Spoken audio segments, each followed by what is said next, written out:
Sorry sorry, আমি দেখতে পাইনি। ইস, খাবারটা নষ্ট হয়ে গেল। না, আমি আবার বানিয়ে নেব।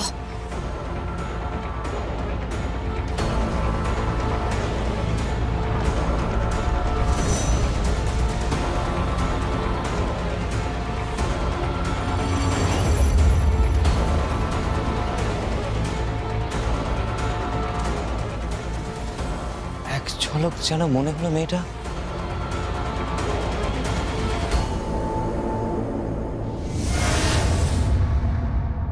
তোমার দ্বারা একটা সামান্য কাজ হয় না, কিচ্ছু করতে পারো না তুমি। Good for nothing. তুমি আমার উপরে এমন চিৎকার করছো কেন? চিৎকার করবো না, চিৎকার করবো না। এত বড় একটা সুবর্ণ সুযোগ হাতছাড়া হয়ে গেল, এটা তুমি বুঝতে পারছো না। ওই ওষুধ খাইয়ে আমি বৌদিকে প্রায় পঙ্গু বানিয়ে দিয়েছিলাম। সমস্ত স্নায়ু অসাড় হয়ে গেছিল, একটা নার্ভও কাজ করছিল না। সারাটা জীবন প্যারালাইটিক হয়ে পড়ে থাকতো। আর এই সামান্য ওষুধটা খাবারে মিশিয়ে তুমি খাওয়াতে পারলে না। কি করব কি? আমি তো দিতেই যাচ্ছিলাম, কিন্তু কিন্তু তখন মাঝপথে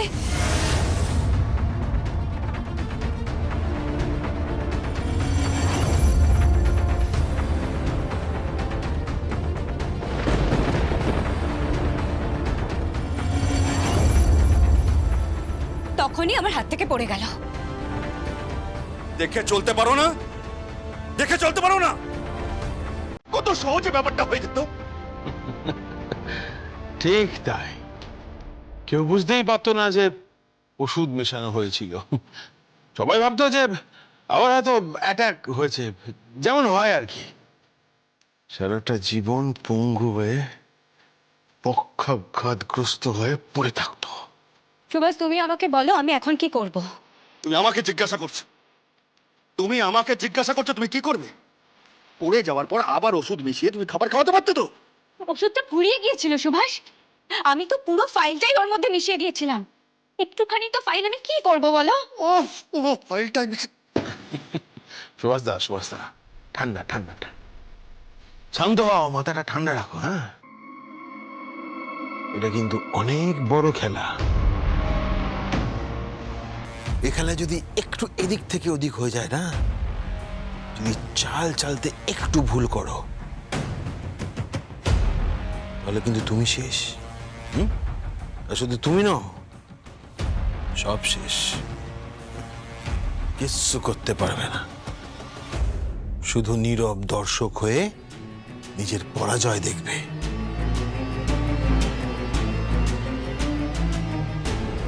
কি করতে বলছো তুমি? Simple, it's very simple. ও যেমন আজ গিয়েছিল, ঠিক একইভাবে কালকে ও বাড়িতে যাবে। ঘোমটা টেনে কাজের লোক সেজে। আমার খুব ভয় করছে সুভাষ, যে কোনো মুহূর্তে কিন্তু আমি ধরা পড়ে যেতে পারি। ওই বাড়িতে এতগুলো মেয়ে আছে, কেউ যদি আমাকে একবার বলে যে তুমি ঘোমটাটা খুলে মুখটা দেখাও, কি করব তখন আমি সুভাষ? ও বাবা, কি করবে মানে? একটু রিস্ক নেবে। একটু রিস্ক তো নিতেই হবে সুপর্ণা, কারণ রিস্ক না নিলে গেইন করা সম্ভব হয় না কখনো, তাই না? হ্যাঁ, দুজনে মিলে এত বড় সম্পত্তির মালকিন হতে চাইছো, এতগুলো শোরুম, গাড়ি বাড়ি, টাকা পয়সা, ব্যাংক ব্যালেন্স। রিস্ক না নিলে কি সেগুলো হাতে আসবে? আসবে না। সুভাষদা, একটা কথা মাথায় রেখো, প্রিয়ম যদি বউ হয়ে এই বাড়িতে ঢোকে, তুমি কিন্তু শেষ। না, আমি শেষ হব না। আমি কিছুতেই শেষ হতে পারি না। সুপর্ণা, তুমি কাল ওই বাড়িতে আবার যাবে। কিন্তু ওষুধটা পাবো কোথায়? ওষুধের ব্যবস্থা আমি করে দেবো।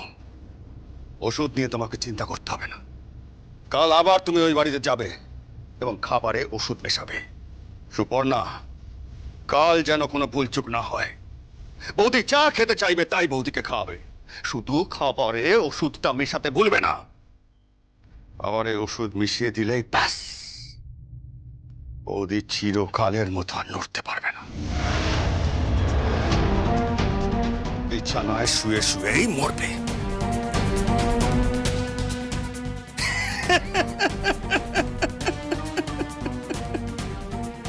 মরবে।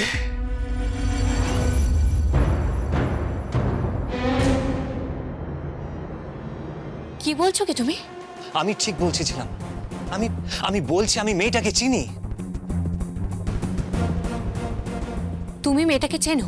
হ্যাঁ হ্যাঁ, আমি কনফার্ম। ওর ওর ঘোমটাটা যখন উড়লো,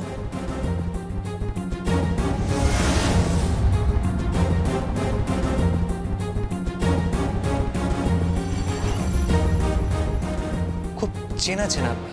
আমি আমি ঠিক মনে করতে পারছি না, কোথায় যেন দেখেছি, কোথায়। তোমার চেনা চেনা লাগছে, কিন্তু মেয়েটা যে বললো ওর নাম বাতাসী, ওর 6টা বাচ্চা আছে, ওর বর আছে, সে সংসার চালায়। সর্ষের মধ্যে কিছু একটা ভূত লুকিয়ে আছে। তাহলে তোর মুখটা দেখা দরকার। আচ্ছা, ওকে একবার ফোন করে ডাকি। ওকে যে নিয়ে এসেছে তাকে ফোন করি। চম্পাদিকে বলি। না, অতটা কাঁচা কাজ করো না প্রিয়ম, অতটা কাঁচা কাজ করো না। কালকে আসতে দাও। যত গন্ডগোল মনে হয় ওই এক হাত ঘোমটার নিচে। ওই ঘোমটার নিচে কিছু একটা ঘটে চলেছে। কে হতে পারে?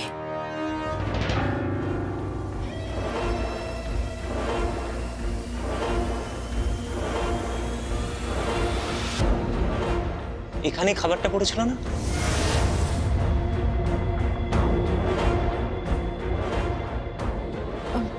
হ্যাঁ, কিন্তু খাবারের তো ছিটে ফোটা নেই কেন?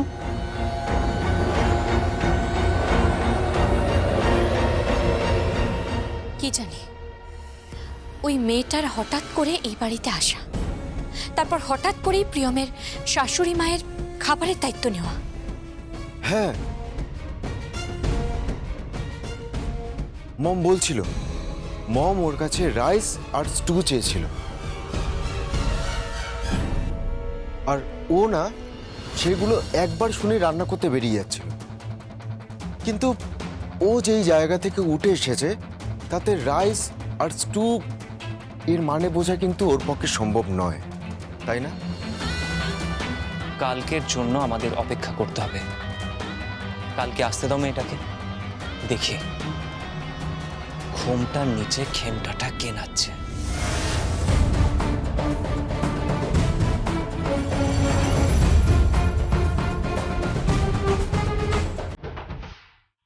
না না, আমি কোনো কথা শুনবো না। দুপুরে তুমি আমি আজকে একসঙ্গে খাবো, না ব্যাস। না না, দেখুন প্লিজ, আমার আজকে একটু তাড়া আছে। আসলে এখান থেকে আমি বড় বাজার যাব, তারপর একটা হোটেলে যেতে হবে, কারণ ইম্পর্টেন্ট কনফারেন্স মিটিং আছে। হ্যাঁ যাবে, সে নয় পরে হবে, কিন্তু দুপুরে আমরা একসঙ্গে খাবো। আরে বাবা, আমি নিজে আজকে বাজার করেছি। হ্যাঁ, মাছ, মাংস, গলদা চিংড়ি, চিতল মাছ জমিয়ে দুপুরে একসঙ্গে খাবো, কেমন? হ্যাঁ, এই ওই জন্য ওকে বলতো যেন দুপুরে আজকে খেয়ে যায়। হ্যাঁ কেমন? হ্যাঁ, আর শুনুন, আজকে সবাই মিলে আমরা একসঙ্গে লাঞ্চ করবো। আপনি একদম চিন্তা করবেন না, আমরা সবাই কবজি ডুবিয়ে খেয়ে যাব। হ্যাঁ, আর তাছাড়া এরপর তো বাড়িতে আবার বড় করে উৎসব হবে। হ্যাঁ, প্রিয়ম ফিরছে বাড়িতে, শালঙ্করা ব্যানার্জিও ফিরছেন। এ তো বড় খুশির খবর, তাই না?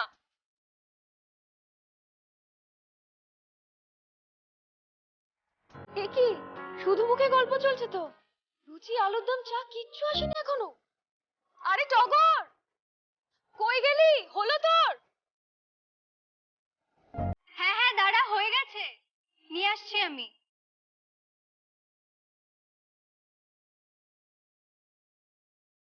বাবা, দেখেছো কাণ্ড? আমার মেয়ে কত বড় হয়ে গেছে, কাজের হয়েছে। হ্যাঁ, আয় আয় আয়, রাখ ওখানে, রাখ রাখ।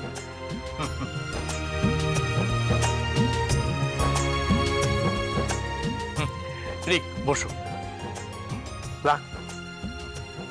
আপনারাও বসুন। এসো বসো।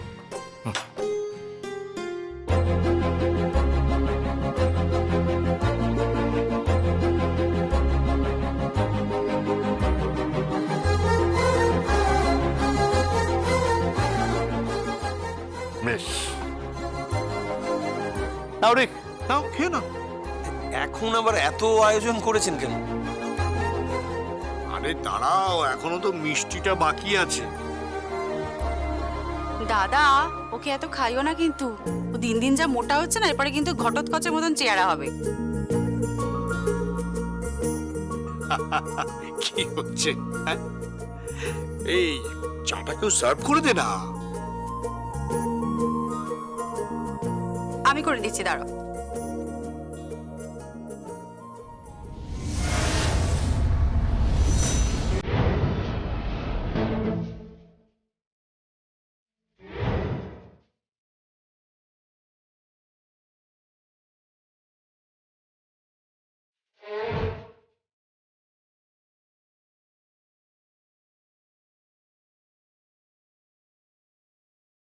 আজকে আমি রিককে চা সার্ভ করব।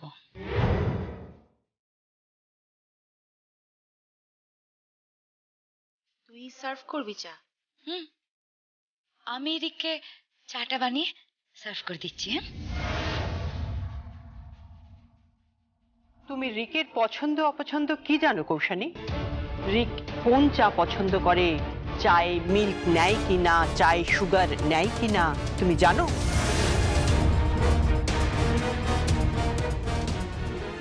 কৌশানী, এসব কি হচ্ছে? কি হচ্ছে সব? ঘরে যাও, ঘরে যাও। কেন আমি ঘরে যাব কেন? হ্যাঁ, আমি ঘরে যাব কেন? আমি বাজে মেয়ে বলে? আমি ব্যাড গার্ল বলে? হ্যাঁ, আর ঐশানী, ঐশানী গুড গার্ল। হ্যাঁ, ঐশানী গুড গার্ল। ও এখানে বসে আড্ডা মারতে পারে, লুচি তরকারি মিষ্টি সব সার্ভ করতে পারে, আমি কেন করতে পারি না? আমি ব্যাড গার্ল বলে? আমি বাজে মেয়ে বলে? হ্যাঁ, আমার এই ঘরে কোনো অধিকার নেই? আমার এই ঘরে কোনো অধিকার নেই? হ্যাঁ, মল্লিনাথ ব্যানার্জি, মল্লিনাথ ব্যানার্জি, মল্লিনাথ ব্যানার্জি।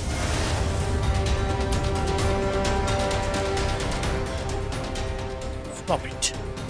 একদম পাগলামো করবে না কৌশানী, একদম পাগলামো করবে না। তাহলে আমাকে সার্ভ করতে দাও, প্লিজ আমাকে সার্ভ করতে দাও। ও কি পাগল? ও অসুস্থ, ওকে ইমিডিয়েট আপনারা ডক্টরের কাছে নিয়ে যান। ঠিক তাই, ওনার ডক্টরের প্রয়োজন। কৌশানী পিমনি, তুমি তুমি এখান থেকে যাও না, প্লিজ যাও না। তুই তুই কথা বলার কে? হ্যাঁ, তুই কথা বলার কে? ছোটর মতন থাকবি। আমি রিকের জন্য চা বানিয়ে দেবো। আমি বানিয়ে দেবো, আমি সার্ভ করবো। ঠিক আছে কৌশানী, ঠিক আছে, চাটা তুই বানিয়ে দে। চাটা তুই বানিয়ে দে।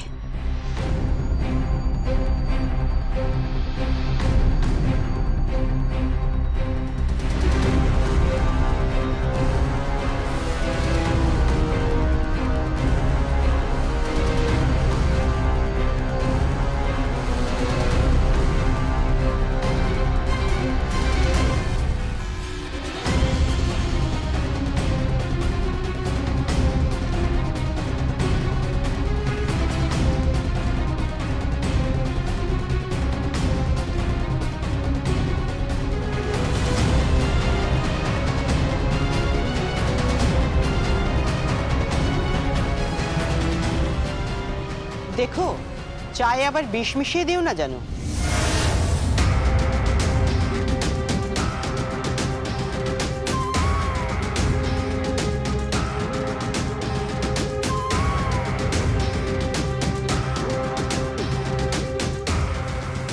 কি বলতে চাইছেন?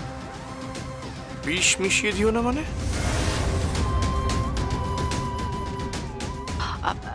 এখন থাক না এইসব কথাবার্তা। থাকবে কেন ঐশানী? তোমার বাপের বাড়ির লোকেদের সব ঘটনা জানা দরকার। আচ্ছা, কি হয়েছেটা কি?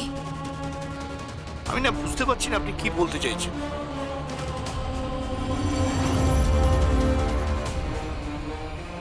বিষ মিশিয়েছে মানে? মানে ঐশানীর ভাত কাপড়ের দিনে আপনাদের বাড়ির মেয়ে এই কৌশানী ঐশানীর খাবারে বিষ মিশিয়ে দিয়েছিল।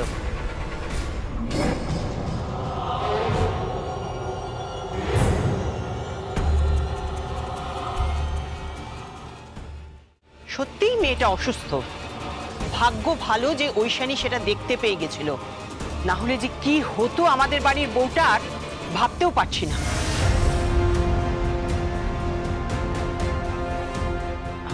পূর্ণিমাসী এখন থাক না এসব কথা, প্লিজ থামো না।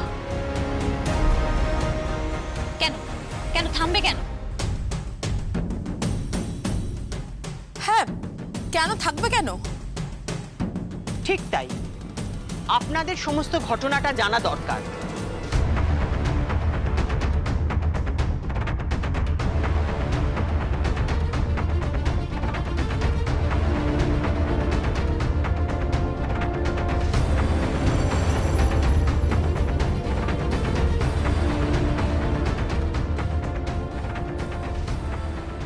রিক, এবার ওকে এই ডালটা দিয়ে ভাতটা মেখে খাইয়ে দাও।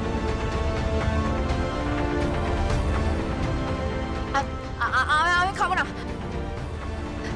রিক, আমি খাবো না। ঐশানী তুই খা না, আমি বলছি তো খাবো না। আচ্ছা বেশ, আমি তোকে খাইয়ে দিচ্ছি।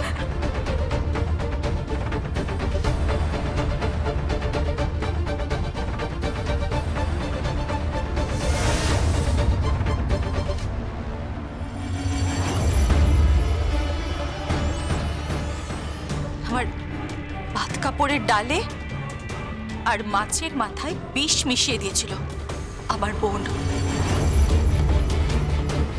তুই কি শুরু করেছিস কৌশানী? কি শুরু করেছিস? বুঝতে পারছি না, তুই এত নিচে নেমে গেছিস। তুই তুই একটা ক্রিমিনাল। দাদা, আমাকে একদম না চোখ রাঙাবে না, একদম রাঙাবে না চোখ। আমাকে এখন রিককে চা সার্ভ করতে দাও।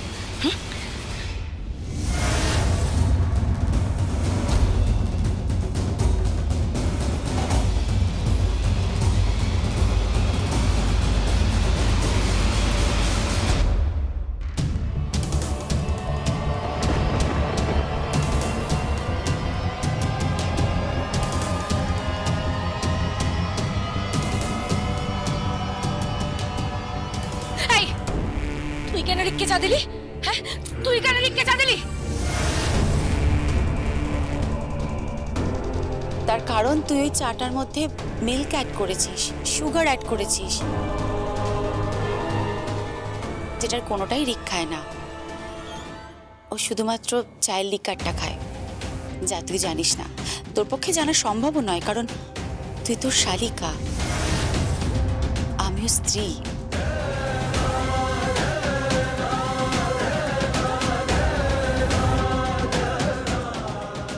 অনেক হয়েছে কৌশানী, এবার তুমি যাও। হ্যাঁ কৌশানী, তুই এখান থেকে যা, যা এখান থেকে।